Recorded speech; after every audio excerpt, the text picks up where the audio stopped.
Hello, welcome to Market Discussion of the Day. Today, February 10, 2026, Tuesday ആണ്. So market ഡിസ്കഷനിലൂടെ പോകുന്നതിന് മുന്നേയായിട്ട് നമ്മളുടെ forex trading course ഈ അടുത്ത ആഴ്ച, അതായത് 23 വീണ്ടും സ്റ്റാർട്ട് ചെയ്യുന്നതായിരിക്കും. സോ ഫോറക്സ് ട്രേഡിംഗ് പഠിക്കണം എന്നുള്ള, ഫോറക്സ് ട്രേഡിംഗ് ബേസിക്സ് പഠിക്കണം എന്നുള്ള എല്ലാ ആൾക്കാർക്കും എൻ്റെ ഡിസ്ക്രിപ്ഷൻ ബോക്സിൽ എൻ്റെ നമ്പർ ഉണ്ടാവും. എനിക്ക് മെസ്സേജ് അയച്ചു കഴിഞ്ഞാൽ ബാക്കി കാര്യങ്ങൾ ഞാൻ കോർഡിനേറ്റ് ചെയ്യുന്നതായിരിക്കും എടുത്ത് ഓർമ്മിപ്പിച്ച് പോവുകയാണ്. സോ വളരെ ബേസിക് ലെവലിലുള്ളൊരു കോഴ്സാണ്. അതുമാത്രമല്ല, വളരെ അഫോർഡബിൾ ആയിട്ടുള്ള, എന്താ പറയുക, നിങ്ങൾക്ക് ഏറ്റവും അഫോർഡബിളായിട്ട് കിട്ടാവുന്ന ഒരു കോഴ്സ് കൂടിയായിരിക്കും ഇത്. പക്ഷേ എനിക്ക് പറയാനായിട്ടുള്ളത്, ഈ 7 ദിവസത്തെ കോഴ്സാണ്, മൺഡേ ടു ഫ്രൈഡേ. അതിനുശേഷം നമ്മൾ 1-to-1 മീറ്റിംഗ്സിലോട്ട് പോവുകയും ചെയ്യും. സോ വളരെ കുറച്ച് ആൾക്കാരെ മാത്രമേ നമ്മൾ എക്സ്പെക്റ്റ് ചെയ്യുന്നുള്ളൂ, കാരണം നമുക്ക് 1-to-1 മീറ്റിംഗ് കൊടുക്കണം എന്നുണ്ടായത് കൊണ്ടിട്ട്. ഓക്കെ, സോ എന്നെ ഫോറക്സ് ട്രേഡിംഗ് കോഴ്സിന് ജോയിൻ ചെയ്യണം എന്നുള്ള എല്ലാ ആൾക്കാർക്കും എൻ്റെ ഡിസ്ക്രിപ്ഷൻ ബോക്സിൽ നമ്പർ ഉണ്ടാവും. എനിക്ക് മെസ്സേജ് അയച്ചു കഴിഞ്ഞാൽ ബാക്കി കാര്യങ്ങൾ ഞാൻ കോർഡിനേറ്റ് ചെയ്യുന്നതായിരിക്കും എടുത്ത് ഓർമ്മിപ്പിച്ച് പോവുകയാണ്. So coming to market discussion, coming to fundamental side. So നമുക്ക് ഗോൾഡിൻ്റെയൊക്കെ ഹൈ വോളറ്റാലിറ്റി ഒക്കെ ഉണ്ടായ ഒരു മാസമായിരുന്നു കടന്നു പോയത് ജാനുവരി. അതേപോലെ കഴിഞ്ഞ 3 വീക്കുകളിൽ നമുക്ക് എക്സ്പെക്റ്റ് ചെയ്യാൻ പറ്റാത്ത രീതിയിലുള്ള മൂവ്മെൻറ്റ്സ് ഒക്കെ നടന്നിട്ടുണ്ടായിരുന്നു. സോ ബട്ട് ഇന്നലെ നമുക്ക് മാർക്കറ്റ് ഒന്ന് സ്റ്റേബിളായി എന്ന്, അങ്ങനത്തെ ഒരു സിറ്റുവേഷനിലോട്ട് മാർക്കറ്റ് വരികയും ഉണ്ടായി അല്ലേ. ഇന്നലെ നല്ല രീതിയിലുള്ളൊരു സ്റ്റെബിലിറ്റി മാർക്കറ്റിൽ ഉണ്ടായിട്ടുണ്ടായിരുന്നു. സോ നമുക്ക് അങ്ങനെ തന്നെ ആയിത്തീരും എന്ന് പ്രതീക്ഷിക്കാം. സോ ബേസിക്കലി നമുക്കിന്ന് മാർക്കറ്റ് ഡിസ്കഷനിലോട്ട് പോകുന്നതിന് മുന്നേ ആയിട്ട് നമുക്ക് എക്കണോമിക് കലണ്ടർ ബേസ് ചെയ്തിട്ടുള്ള ന്യൂസുകൾ എന്തൊക്കെയാണെന്ന് നോക്കാം. അതിനുശേഷം നമുക്കൊരു ഹോൾ പിക്ചർ അറ്റ് പ്രസൻറ്റ് നിലനിൽക്കുന്ന ഓൺ ഗോയിങ് പ്രശ്നങ്ങളും അതെങ്ങനെ നമ്മൾ ട്രേഡ് ചെയ്യുന്ന പെയേഴ്സിൽ എങ്ങനെ അഫക്റ്റ് ചെയ്യും എന്നുള്ളൊരു കാര്യം കൂടെ നമുക്ക് ഡീറ്റെയിൽ ആയിട്ട് സംസാരിച്ച് പോവുകയും ചെയ്യാം അല്ലേ. സോ ഫസ്റ്റ് ഓഫ് ഓൾ നമുക്ക് എന്താണ് നമ്മുടെ എക്കണോമിക് കലണ്ടറിലോട്ട് നമ്മൾ നോക്കുമ്പോൾ നമുക്കിന്ന് വളരെ ഇമ്പോർട്ടൻ്റ് ആയിട്ടുള്ള റീറ്റെയിൽ സെയിൽസിൻ്റെ ന്യൂസ് ഉണ്ട്. വൈകുന്നേരം ഇന്ത്യൻ ടൈമിംഗ് 7 മണിക്കാണ് ഈ ന്യൂസ് വരുന്നത്. അതിന് മുന്നേ ആയിട്ട് മാർക്കറ്റിൽ നിന്ന് മാറി നിൽക്കാനായിട്ട് ശ്രമിക്കുക. ഓക്കെ, സോ നമ്മൾ നേരത്തെ പറയാറുണ്ടെന്ന് NFP day, non farm payroll day, അതേപോലെ തന്നെ fed interest rate, retail sales, CPI, ഈ 4 ദിവസത്തെയും മീറ്റിംഗ്സ് ഉള്ള ദിവസങ്ങളിൽ, അല്ലെങ്കിൽ ഇതിൻ്റെ ഡേറ്റ വരുന്ന ദിവസങ്ങളിൽ മാറി നിൽക്കുക, ശ്രദ്ധിക്കുക എന്നുള്ളൊരു കാര്യം നമ്മൾ നേരത്തെ പറയാറുണ്ടല്ലേ.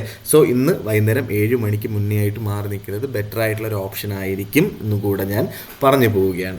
ഓക്കെ, സോ നമ്മുടെ പൊളിറ്റിക്കൽ സൈഡിൽ നിന്നുള്ള മേജറായിട്ടുള്ള കുറച്ച് ന്യൂസിനെ കുറിച്ചൊക്കെ നമ്മൾ ഇന്നലെയും ഡിസ്കസ് ചെയ്തിട്ടുണ്ടായിരുന്നു. പക്ഷേ ഞാനൊരു ജസ്റ്റ് ഒന്ന് ഓവറോളായിട്ട് നമ്മൾ മനസ്സിലാക്കിയിരിക്കേണ്ട അല്ലെങ്കിൽ ശ്രദ്ധിച്ച് പോകേണ്ട കുറച്ച് കാര്യങ്ങളെക്കുറിച്ച് ഞാൻ എടുത്ത് പറഞ്ഞു പോവാണ്. കാരണം പുതിയതായിട്ട് ഈ ഒരു ചാനൽ കാണുന്ന ആൾക്കാരുണ്ടാവും, അതുകൊണ്ടിട്ട് തന്നെയാണ് ഞാൻ അങ്ങനെ പറഞ്ഞു പോകുന്നത്. Okay, so first of all നമ്മളുടെ geopolitical tensions, nomination of Kevin Warsh പുതിയതായിട്ട് നമ്മൾ ഡൊണാൾഡ് ട്രംപ് ഫെഡ് ചെയർമാനായിട്ട് നോമിനേറ്റ് ചെയ്ത ആളാണ്. സോ അതുകൊണ്ടിട്ട് തന്നെ ഫെഡ് ഇൻട്രസ്റ്റ് റേറ്റ് ഇനി കുറയ്ക്കാൻ പോസിബിലിറ്റി ഇല്ല എന്നുള്ളൊരു തോട്ടാണ് ഉള്ളത്. ഓക്കെ, സോ അതുകൊണ്ടിട്ട് തന്നെ എന്ത് സംഭവിക്കും, ഫെഡ് ഇൻട്രസ്റ്റ് റേറ്റ് കുറച്ചില്ല എങ്കിൽ ഉറപ്പായിട്ടും US ഡോളർ സ്ട്രെങ്തൻ ആവുകയും ഗോൾഡിൻ്റെ റേറ്റ് താഴോട്ട് പോവുകയുമാണ് എക്കണോമിക് പ്രകാരം ഉണ്ടാവേണ്ട ഒരു കാര്യം എന്ന് പറഞ്ഞു കഴിഞ്ഞാൽ. ഓക്കെ, സോ ആ ഒരു റീസൺ കൊണ്ടിട്ടാണ് 5000 വരെ എത്തി, 5600 വരെ എത്തിയ ഗോൾഡ് 2 ദിവസം കൊണ്ട് ഓൾമോസ്റ്റ് 4800 അവിടെ വരെ കഴിഞ്ഞ തിങ്കളാഴ്ച, കഴിഞ്ഞ വെള്ളിയാഴ്ചയാണ് 5600 നിന്ന് 5200 പോയത്. അതിനുശേഷം വെള്ളിയാഴ്ച വീണ്ടും 5400 വരെ പോയതിന് ശേഷം 4800 വരെ മാർക്കറ്റ് വന്നു. 4800 തുടങ്ങിയ മാർക്കറ്റ് കഴിഞ്ഞ തിങ്കളാഴ്ച 4400 പോയിട്ടാണ് തിരിച്ചു വന്നത് അല്ലേ. സോ വളരെ അൺസർട്ടനിറ്റി, വളരെ വലിയ വോളറ്റാലിറ്റി ആണ് നമുക്ക് കാണാനായിട്ട് സാധിച്ചത് അല്ലേ. സോ ബേസിക്കലി ഇത് ഗോൾഡിന് പോസിറ്റീവ് അല്ല, നെഗറ്റീവായിട്ടുള്ളൊരു ന്യൂസാണ് എന്നുള്ളൊരു കാര്യം നമ്മൾ മനസ്സിലാക്കുക. പിന്നെയും എന്തുകൊണ്ടാണ് ഗോൾഡ് മുകളിൽ തന്നെ നിൽക്കുന്നത് എന്നുള്ളൊരു കാര്യമാണ്. സോ അതിനുള്ള one of the main reason എന്ന് പറഞ്ഞു കഴിഞ്ഞാൽ മിഡിൽ ഈസ്റ്റിലെ നടന്നുകൊണ്ടിരിക്കുന്ന ഓൺഗോയിങ് മീറ്റിംഗ് ആണ്. ഓക്കെ, ഒമാനിൽ ഇറാനും US തമ്മിലുള്ളൊരു മീറ്റിംഗ്. ആ ഒരു മീറ്റിംഗ് അറ്റ് പ്രസൻറ്റ് കണ്ടീഷൻ ഈ ഒരു വീക്കെൻഡിലായിരുന്നു ആ ഒരു മീറ്റിംഗ് നടന്നുകൊണ്ടിരുന്നത്. പക്ഷേ ആ ഒരു മീറ്റിങ്ങിനകത്ത് നല്ല രീതിയിലാണ് പിരിഞ്ഞത്. ഈ അടുത്ത വീക്കിൽ വീണ്ടും ആ ഒരു മീറ്റിങ്ങിൻ്റെ കണ്ടിന്യൂഷൻ ഉണ്ടാവും. സോ എന്തെങ്കിലും റീസൺ കൊണ്ടിട്ട് ആ ഒരു മീറ്റിങ്ങിന് എന്തെങ്കിലും ഒരു ബ്രേക്ക് ഡൗൺ സംഭവിച്ചു കഴിഞ്ഞാൽ ഉറപ്പായിട്ടും അത് ഗോൾഡിനെ മുകളിലോട്ട് കൊണ്ടുപോകും. ഗോൾഡിന് പിന്നെയും പ്രഷർ ഉണ്ടാവും. അല്ലെങ്കിൽ എന്തെങ്കിലും ഒരു ഒരു ഒരു എന്താ പറയുക, അതിൽ മീറ്റിങ്ങിലുള്ള US ഒഫീഷ്യൽസ്, 3 US ഒഫീഷ്യൽസാണ് ഉള്ളത്. ഓക്കെ, ഇൻക്ലൂഡിങ് സ്റ്റീവ് വിക്കോഫ് പോലത്തെ എന്താ പറയുക നേതാക്കന്മാരാണ് ഈ ഒരു മീറ്റിങ്ങിലുള്ളത്. ഓക്കെ, സോ അതിൻ്റെ കൂടെ ഇറാനിയൻ മിനിസ്റ്റേഴ്സും ഉണ്ടാവും. സോ ബേസിക്കലി അവിടെ എന്തെങ്കിലും ഒരു ഒരു ഒരു അലസിപ്പിരിയലോ അല്ലെങ്കിൽ എന്തെങ്കിലും ഒരു സംഭവത്തിനകത്ത് ഒരു ധാരണ ഉണ്ടാവാതിരുന്നാൽ അത് ഗോൾഡിനെ നല്ല രീതിയിൽ അഫക്റ്റ് ചെയ്യും. പക്ഷെ കഴിഞ്ഞ ആഴ്ചത്തെ മീറ്റിങ്ങിനകത്ത് ആക്ച്വലി നടന്നത് നല്ല രീതിയിലാണ് ആ ഒരു മീറ്റിംഗ് കടന്നു പോയത് എന്നുള്ളൊരു കാര്യം നമ്മൾ മനസ്സിലാക്കുക. സോ ഓൾറെഡി നടന്ന കാര്യം വെച്ച് നോക്കുകയാണെങ്കിൽ അത് ഗോൾഡിനുള്ള പ്രഷർ കുറയ്ക്കുകയാണ് ചെയ്യുന്നത്. പക്ഷേ ഇതിൽ എന്തെങ്കിലും പ്രോബ്ലം ഉണ്ടായാൽ നേരെ ഗോൾഡ് മുകളിലോട്ട് പോവുകയും 5100 എന്ന് പറയുന്ന എന്താ പറയുക ആ ഒരു പ്രൈസ് പ്രൈസ് ബ്രേക്ക് ചെയ്ത് മുകളിലോട്ട് പോവുകയും ചെയ്യും. സോ അങ്ങനെ ഒരു കണ്ടീഷനിൽ പിന്നെയും എന്തുകൊണ്ടാണ് ഗോൾഡിൻ്റെ പ്രൈസ് ഒരു പർട്ടിക്കുലർ പൊസിഷനിൽ വന്ന് നിൽക്കുന്നത് എന്നുള്ളതാണ് എല്ലാവർക്കും അറിയേണ്ടത്. സോ അതിൻ്റെ മെയിനായിട്ടുള്ള reason tension between US and Europe regarding Greenland വേണം എന്ന് US പറയുന്ന ആ ഒരു സാഹചര്യം ഇതേവരെ മാറിയിട്ടില്ല. അവിടെ ഒരു ന്യൂസിനകത്തും വരുന്നില്ല എന്നുള്ളൊരു കാര്യം മാത്രമാണ് നമ്മൾ മനസ്സിലാക്കേണ്ടത്. സോ ഇതിൻ്റെ എതിർത്ത യൂറോപ്യൻ കൺട്രീസിനെതിരെ US താരിഫുകൾ കൊണ്ടുവന്നു അല്ലേ. സോ അതെല്ലാം വളരെ വലിയൊരു ന്യൂസായിട്ട് നമ്മൾ കണ്ട് പോവുകയും ചെയ്യണം. സോ അതിൻ്റെ കൂടെ തന്നെ സെൻട്രൽ ബാങ്കുകൾ എസ്പെഷ്യലി ഇൻ ഏഷ്യ എന്ത് ചെയ്യുന്നു, 750 ടൺ ഓഫ് ഗോൾഡാണ് ഈ ഒരു വർഷം വാങ്ങാനായിട്ട് എക്സ്പെക്റ്റ് ചെയ്യുന്നത്. Okay, 750 tons of gold. So ഇതൊക്കെയാണ് ഗോൾഡിനെ അഫക്റ്റ് ചെയ്യുന്ന കാര്യങ്ങൾ. സോ ബേസിക്കലി ഇങ്ങനത്തുള്ള ന്യൂസുകൾ വളരെ ഇമ്പോർട്ടൻ്റ് ആയിട്ട് ഈ പറയുന്ന ന്യൂസുകളിൽ നിങ്ങൾ ഒന്ന് അപ്ഡേറ്റഡ് ആയിരിക്കണം. ഡെയിലി ബേസിസിൽ അപ്ഡേഷൻ ഉണ്ടായിരിക്കണം. ഓക്കെ, സോ ഇത് മനസ്സിലാക്കുക എന്നുള്ളൊരു കാര്യമാണ് നമ്മൾ ഏറ്റവും ഇമ്പോർട്ടൻ്റ് ആയിട്ട് നമ്മൾ ഗോൾഡിൻ്റെ പ്രൈസിന്, അല്ലെങ്കിൽ ഇതൊക്കെ ഒരു ഇൻട്രാഡേ അല്ല ഒരു ലോങ്ങർ ടേമിൽ നമ്മൾ മനസ്സിലാക്കിയിരിക്കേണ്ട കാര്യങ്ങളാണ്. ഒരു ദിശ അറിയാനായിട്ട് നമ്മൾ മനസ്സിലാക്കിയിരിക്കേണ്ട കാര്യങ്ങളാണ് എന്ന് കൂടെ ഞാൻ എടുത്ത് പറഞ്ഞു പോവുകയാണ്. ഓക്കെ, സോ നമുക്ക് നമ്മളുടെ GBP USDയിലുള്ള അഫക്റ്റ് ചെയ്യുന്ന വീണ്ടും എൻ്റെ MT5 എന്തോ ഒരു പ്രശ്നം പറ്റി. അതുകൊണ്ടാണ് ഞാൻ രാവിലെ മുതൽ നമ്മുടെ നമ്മളുടെ ട്രേഡിംഗ് വ്യൂ എടുത്തിരിക്കുന്നത്. ഓക്കെ, സോ GBP USDയെ കുറിച്ച് പറയാനാണെങ്കിൽ അവിടെ മെയിനായിട്ടും GBP USDനെ അഫക്റ്റ് ചെയ്യുന്നത് അവിടുത്തെ പ്രൈം മിനിസ്റ്റർ കീത്ത് സ്റ്റാമറിൻ്റെ സ്റ്റെബിലിറ്റിയെ ആൾക്കാർ ഡൗട്ട് ചെയ്യുന്നു എന്നുള്ളൊരു കാര്യമാണ്. അതിൻ്റെ കൂടെ തന്നെ bank of England rate cut ചെയ്യാനായിട്ടുള്ള പോസിബിലിറ്റി ഉണ്ട്. സോ അതുകൊണ്ടിട്ട് തന്നെ GBP USD ഒരു ഹൈ റിസ്കിലാണ് എന്നുള്ളൊരു കാര്യം മനസ്സിലാകുക. ഏതൊരു നിമിഷം വേണമെങ്കിലും 1.3300 GBP USD ഫോളോ ചെയ്യാൻ ചാൻസ് ഉണ്ട്, പോസിബിലിറ്റി ഉണ്ട്. സോ അതനുസരിച്ചിട്ട് വേണം GBP USDയിൽ നമ്മൾ ട്രേഡ് ചെയ്യാനായിട്ട്. സ്റ്റോപ്പ് ലോസ് ഇല്ലാതെ ഒരു കാരണവശാലും ട്രേഡ് ചെയ്യാതിരിക്കുക എന്നുള്ളൊരു കാര്യം കൂടെ ഞാൻ പറഞ്ഞു പോവുകയാണ്. ഓക്കെ, സോ നമ്മൾ യൂറോ USDയിലോട്ട് വരുമ്പോൾ യൂറോ USD ഗ്രീൻലാൻഡ് ഡിസ്പ്യൂട്ടിനെ കുറിച്ച് നമുക്ക് എല്ലാവർക്കും അറിയാം അല്ലേ. സോ US താരിഫ് കൊണ്ടുവന്ന എല്ലാ കാര്യങ്ങളും നമുക്കറിയാം. ഈ ഒരു 2 വിഷയം മതി യൂറോ അൺസ്റ്റേബിൾ ആവാനായിട്ട്. ഓക്കെ, പക്ഷേ മനസ്സിലാക്കേണ്ട കാര്യം 1.2200 മുകളിലായിട്ട് യൂറോ USD പോയിട്ടുണ്ടായിരുന്നു. 1.200 മുകളിലായിട്ടൊക്കെ പോയിട്ടുണ്ടായിരുന്നു. ഓക്കെ, അത് ബേസിക്കലി US ഡോളറിൻ്റെ സ്ട്രെങ്ത് കുറഞ്ഞതുകൊണ്ടിട്ടാണ് അങ്ങനെ പോയത്. ഓക്കെ, സോ അതുകൊണ്ടിട്ട് തന്നെ ഒരു എന്താ പറയുക ഒരു സ്റ്റേബിൾ സിറ്റുവേഷനിലോട്ടാണ് യൂറോ പോകുന്നത് എങ്കിൽ 1.200 എന്ന് പറയുന്ന ആ ഒരു പ്രൈസ് ബ്രേക്ക് ചെയ്ത് 1.2200 വരെ പോകാനുള്ള പോസിബിലിറ്റി ഉണ്ട്. ഇല്ലാത്ത പക്ഷം ഈ ഒരു സ്റ്റെബിലിറ്റി ഇല്ലാത്ത പക്ഷം അല്ലെങ്കിൽ US ഡോളർ സ്ട്രെങ്തൻ ആയാൽ എന്ത് സംഭവിക്കും, നേരെ താഴോട്ട് പോയി 1.1500 എന്ന് പറയുന്ന സപ്പോർട്ട് എടുത്ത് അവിടെ നിന്നായിരിക്കും തിരിച്ച് കയറിപ്പോകുന്നതും. ഇതെല്ലാം ഞാനൊരു ലോങ്ങർ ടേമിലോട്ടുള്ള ഒരു പോയിന്റ് ഓഫ് വ്യൂവിലുള്ള കാര്യമാണ് നിങ്ങളടുത്ത് പറയുന്നത്. ഓക്കെ, സോ ബേസിക്കലി നമ്മളുടെ GBP USDയുടെ ഒരു അപ്സൈഡ് മൂവ്മെൻറ്റ് വരുന്നത് 1.3800 ആണ് എന്നുള്ളൊരു കാര്യം കൂടെ ഞാൻ പറഞ്ഞു പോവുകയാണ് കേട്ടോ. ഓക്കെ, സോ ഇതൊക്കെയാണ് നമ്മളുടെ യൂറോ USDനെ അഫക്റ്റ് ചെയ്യുന്നത്. നേരെ USD JPYയിൽ വരുമ്പോൾ USD JPYയിൽ ഈ ജപ്പാനിൽ പുതിയ പ്രൈം മിനിസ്റ്റർ ചാർജ് എടുത്തു. വളരെ നല്ല കാര്യമാണ് JPYയെ സംബന്ധിച്ചിടത്തോളം. കാരണം ഭയങ്കര ഒരു ഭൂരിഭാഗത്തിലാണ് പുള്ളിക്കാർ വിജയിച്ചത്, LDP party. Okay, so basically അവരുടെ എക്സ്പെക്റ്റേഷൻ, JPYയുടെ എക്സ്പെക്റ്റേഷൻ അവിടുത്തെ ഫിസിക്കൽ സ്പെൻഡിങ് കൂട്ടാനായിട്ടുള്ള പോസിബിലിറ്റിയാണ് കൂടുതലുള്ളത്. ഫിസിക്കൽ സ്പെൻഡിങ് എന്ന് പറഞ്ഞു കഴിഞ്ഞാൽ എന്താ പറയുക, എന്തായാലും സ്പെൻഡ് ചെയ്യേണ്ട പൈസയെക്കുറിച്ചാണ് നമ്മൾ പറയുന്നത് അല്ലേ.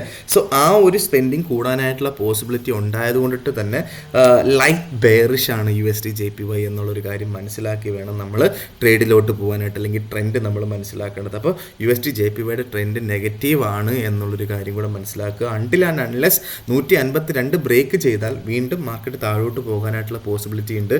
152 എന്ന് പറയുന്ന ഒരു പൊസിഷൻ തന്നെയാണ് നമ്മൾ വാച്ച് ചെയ്യേണ്ട ഒരു പൊസിഷൻ. ഓക്കെ, സോ ബേസിക്കലി നമുക്ക് റേഞ്ചിനെ കുറിച്ച് സംസാരിക്കാം. റേഞ്ച് എന്ന് പറയുന്നത്, അല്ലെങ്കിൽ ഒരു റേഞ്ച് വൈഡാണ്, എല്ലാത്തിലും വൈഡാണ്.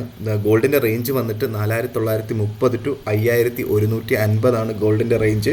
GBP/USDയുടെ റേഞ്ച് 1.3520 to 1.3750 ആണ്. USD/JPYയുടെ റേഞ്ച് 154.50 to 157.80 ആണ്. USDയുടെ റേഞ്ച് 1.1770 to 1.1980 ആണ്. ഓക്കെ, സോ ഓപ്പർച്യൂണിറ്റീസിനെ കുറിച്ച് പറയുകയാണെങ്കിൽ ഗോൾഡ് ഏറ്റവും ബെറ്റർ ആയിട്ടുള്ള ഓപ്പർച്യൂണിറ്റി ബൈ എ ഡിപ്പാണ്. Buy a dip in the sense 4980 to 5000 ആണ് സപ്പോർട്ട് സോൺ എന്ന് പറയുന്നത്. സ്റ്റോപ്പ് ലോസ് നമുക്ക് 4950 താഴെയായിട്ട് ഇടേണ്ടി വരും. 1:1.5 റേഷ്യോയിൽ ടേക്ക് പ്രോഫിറ്റ് വെക്കുകയും ചെയ്യാം, ഇല്ലെങ്കിൽ 5080 നമുക്ക് TP വെച്ച് പോവുകയും ചെയ്യാം. ഞാനാണെങ്കിൽ 1:1.5 റേഷ്യോയിലേ വെക്കത്തുള്ളൂ. $30 സ്റ്റോപ്പ് ലോസ് ഞാൻ വെച്ചാൽ ഞാൻ $45 ടേക്ക് പ്രോഫിറ്റ് വെക്കുന്നത്. ഓക്കെ, സോ അത് മാത്രമല്ല 5050 മുകളിലാണ് ഇന്നത്തെ ക്ലോസിംഗ് ഉണ്ടാവുന്നത്. കാരണം ഇന്ന് നമുക്ക് 7 മണിക്ക് മുന്നേയായിട്ട് മാറി നിൽക്കാനായിട്ട് പറഞ്ഞിട്ടുണ്ടായിരുന്നു. പക്ഷേ ഇന്നത്തെ ക്ലോസിംഗ് 5050 മുകളിലാണ് എങ്കിൽ market, that's a signal that market will be going to 5200 എന്ന് പറയുന്ന റേഞ്ചിലോട്ട് മാർക്കറ്റ് പോകാൻ, അല്ലെങ്കിൽ അതിൻ്റെ മുകളിലോട്ട് 5400 5600 എന്ന് പറയുന്ന റേഞ്ചിലോട്ട് പോകാനായിട്ടുള്ള പോസിബിലിറ്റി വളരെ കൂടുതലാണ്. അത് ഉറപ്പായിട്ടും അത് ടെക്നിക്കൽ സൈഡാണ്. പക്ഷേ ഇന്നത്തെ റീറ്റെയിൽ സെയിൽസ് അതിലും ഇമ്പോർട്ടൻ്റ് ആണ്. അത് ഫണ്ടമെൻ്റൽ സൈഡാണ്. അത് ആണ് ലോങ്ങർ ടേമിലോട്ടുള്ള ഗോൾഡിൻ്റെ എന്താ പറയുക പ്രൈസിനെ അഫക്റ്റ് ചെയ്യുന്നത് എന്ന് കൂടി ഞാൻ എടുത്ത് പറഞ്ഞു പോവുകയാണ്. നമ്മൾ GBP/USDയിൽ ഇന്നത്തെ ഓപ്പർച്യൂണിറ്റി നമുക്ക് GBP/USD എടുക്കാം.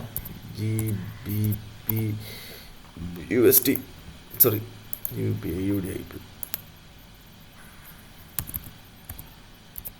GBP/USD നമ്മൾ എടുക്കുകയാണെങ്കിൽ 1.3668 നിൽക്കുന്നു. സോ നമുക്ക് ബെറ്റർ ആയിട്ടുള്ളൊരു ബൈ എൻട്രി എന്ന് പറയുന്നത് 1.3650 ആണ്. ഓക്കെ, സോ 1.3650 അവിടുന്ന് ബൈ ചെയ്യുന്ന ആൾക്കാർ, അതായത് ഇവിടുന്ന് ചെറുതായിട്ടൊന്ന് താഴോട്ട് പോയാൽ മതി കേട്ടോ. 1.3650 അവിടുന്ന് ബൈ ചെയ്യുന്ന ആൾക്കാർ സ്റ്റോപ്പ് ലോസ് 1.3580 താഴെയായിട്ട് വെക്കേണ്ടി വരും. ഓക്കെ, ടേക്ക് പ്രോഫിറ്റ് 1.3780 എന്ന് പറയുന്ന ടേക്ക് പ്രോഫിറ്റ് വെച്ച് പോകേണ്ടി വരും. ഓക്കെ, അല്ലെങ്കിൽ 1:1.5 റേഷ്യോയിൽ നമുക്ക് ടേക്ക് പ്രോഫിറ്റ് വെച്ച് പോവുകയും ചെയ്യാം. ഓക്കെ, സോ നേരെ നമ്മളുടെ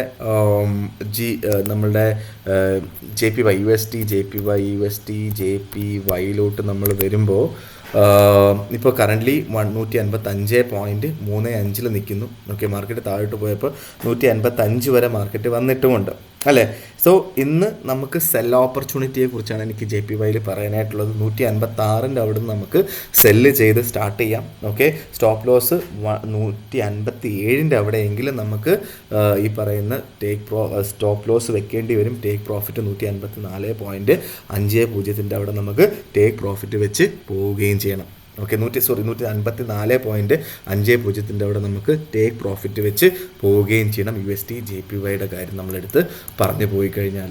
ഓക്കെ, സോ നമ്മൾ നേരെ EUR/USDയിലോട്ട് പോവാം.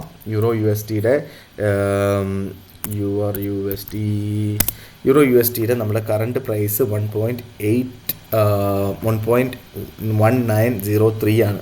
ഓക്കെ, സോ നമുക്ക് നല്ലൊരു ബൈ എൻട്രി ഉള്ളത് 1.1850 അവിടെ നമുക്ക് ബൈ എൻട്രി എടുത്ത് മുന്നോട്ട് പോകാം. സ്റ്റോപ്പ് ലോസ് 1.1790 TP 1:1.5 റേഷ്യോയിൽ വെക്കുന്നതായിരിക്കും ബെറ്റർ. ഇല്ലാത്ത പക്ഷം ലോങ്ങർ ടേമിലോട്ടാണ് നിങ്ങൾ നോക്കുന്നതെങ്കിൽ ഫസ്റ്റ് ടാർജറ്റ് 1:1.5 റേഷ്യോയിലും സെക്കൻഡ് ടാർജറ്റ് 1.200 നിങ്ങൾക്ക് TP വെച്ച് പോവുകയും ചെയ്യാം എന്നാണ് എനിക്ക് പറഞ്ഞു പോകാനായിട്ടുള്ളത്. ഇതൊക്കെയാണ് ഇന്നത്തെ ദിവസത്തെ മാർക്കറ്റ് ഡിസ്കഷൻ എനിക്ക് പറഞ്ഞു പോകാനായിട്ടുള്ള കാര്യങ്ങൾ. സോ ബേസിക്കലി ഞാൻ നിങ്ങളടുത്ത് നേരത്തെ പറഞ്ഞിട്ടുള്ള കാര്യമാണ്. നമുക്ക് യൂറോ USD അല്ലെങ്കിൽ USD JPY ഒക്കെ, യൂറോ USD അല്ല, GBP USD, അതേപോലെ തന്നെ USD JPYയുടെ ഒക്കെ ലോങ്ങർ ടേമിലുള്ള അലോക്കേഷനെ കുറിച്ച് നമ്മൾ ഡിസ്കസ് ചെയ്തിട്ടുണ്ടായിരുന്നല്ലേ. സോ ആ അലോക്കേഷൻ നമ്മൾ എങ്ങനെ ചെയ്യണം എന്നുള്ളൊരു കാര്യത്തിനെ കുറിച്ച് നമ്മൾ നേരത്തെ പറഞ്ഞിട്ടുണ്ടായിരുന്നു. ഞാൻ ട്രേഡ് ചെയ്യുന്ന ബ്രോക്കർ വന്നിട്ട് സ്റ്റാർ ട്രേഡർ എന്ന് പറഞ്ഞിട്ടൊരു ബ്രോക്കറാണ്. സോ അവിടെ നമുക്ക് 1000, നമ്മളുടെ ഏതൊരു ഫസ്റ്റ് ഡെപ്പോസിറ്റ് ആണെങ്കിൽ ആദ്യത്തെ $1000 50% വരെ അവർ ഡെപ്പോസിറ്റ് ബോണസ് തരും. ടോട്ടൽ എത്രയാണോ ഇടുന്നത് അതിൻ്റെ 20% ബോണസും കമ്പനി തരുന്നുണ്ട്. അതായത് $1000 ഇട്ടാൽ $1500 ട്രേഡ് ചെയ്യാം. 2000 അതിൻ്റെ മുകളിൽ എത്ര പൈസ ഇട്ടാലും അതിൻ്റെയൊക്കെ നമുക്കൊരു 20% ബോണസും കിട്ടും. എപ്പോഴൊക്കെ ഡെപ്പോസിറ്റ് ചെയ്യുന്നു അപ്പോഴൊക്കെ 20% ബോണസ് നമുക്ക് കിട്ടുകയും ചെയ്യും. ഓക്കെ, സോ സ്റ്റാറിനെ കുറിച്ച് നിങ്ങൾക്ക് ഡീറ്റെയിൽ ആയിട്ട് അറിയാനായിട്ട് എൻ്റെ സ്റ്റാറിൽ നിങ്ങൾക്ക് അക്കൗണ്ട് വേണമെന്നുണ്ടെങ്കിൽ, യൂറോപ്യൻ ക്ലയൻസ് ആണെങ്കിൽ വേറെയാണ് കേട്ടോ, കുറച്ചും കൂടെ കൂടുതലാണ് കിട്ടുന്നത്. അതിനെക്കുറിച്ചൊക്കെയുള്ള ഡീറ്റെയിൽസ് എൻ്റെ അടുത്ത് മെസ്സേജ് അയച്ചാൽ ഞാൻ പറഞ്ഞുതരാം. അല്ല ഡയറക്റ്റ്ലി നിങ്ങൾക്ക് എടുക്കണം എന്നുണ്ടെങ്കിൽ എൻ്റെ ഡിസ്ക്രിപ്ഷൻ ബോക്സിൽ സ്റ്റാറിൻ്റെ ലിങ്ക് ഞാൻ കൊടുത്തിട്ടുണ്ട്. UAE-യിലുള്ള ആൾക്കാർക്ക് പ്രത്യേക ലിങ്കാണ്. സോ അവർ പ്രത്യേകം ലിങ്ക് എടുത്ത് പോവുകയും ചെയ്യണം എന്നുള്ളൊരു കാര്യം കൂടെ ഞാൻ പറഞ്ഞു പോവുകയാണ്. സോ അതിൻ്റെ കൂടെ തന്നെ എന്താ പറയുക, അങ്ങനെയാണെങ്കിൽ എന്നെ നിങ്ങൾ ഡയറക്റ്റ്ലി അറിയിക്കണം. നിങ്ങൾ ചെയ്തിട്ട് നിങ്ങൾ ഡയറക്റ്റ്ലി അറിയിക്കണം. കാരണം ചിലപ്പം ആ ഒരു ലിങ്കിൽ നിങ്ങൾ ക്ലിക്ക് ചെയ്തിട്ട് എന്തെങ്കിലും ഒരു മിസ്റ്റേക്ക് സംഭവിച്ച് എൻ്റെ ഇതിലോട്ട് വരാതിരിക്കാം. സോ അങ്ങനെയാണെങ്കിൽ കമ്പനി ഡയറക്റ്റ്ലി വേറെ ആൾക്കാരെ ബിസിനസ് ഡെവലപ്മെൻറ്റ് മാനേജറായിട്ട് എന്താ പറയുക, അവർ അലോക്കേറ്റ് ചെയ്യുകയും ചെയ്യും. സോ അതിനുശേഷം എനിക്കൊന്നും ചെയ്യാനായിട്ട് പറ്റുകയില്ല.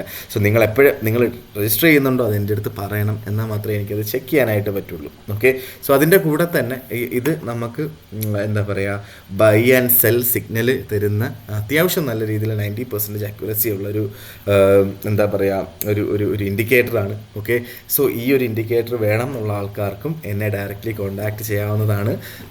ഇതിനെക്കുറിച്ചുള്ള ഡീറ്റെയിൽ ആയിട്ട് നമുക്ക് ഡിസ്കസ് ചെയ്ത് പോവുകയും ചെയ്യാം. ഓക്കെ, സോ ഇതൊക്കെയാണ് എനിക്ക് ഇന്നത്തെ ദിവസത്തെ മാർക്കറ്റ് ഡിസ്കഷനിൽ പറയാനായിട്ടുള്ള കാര്യങ്ങൾ.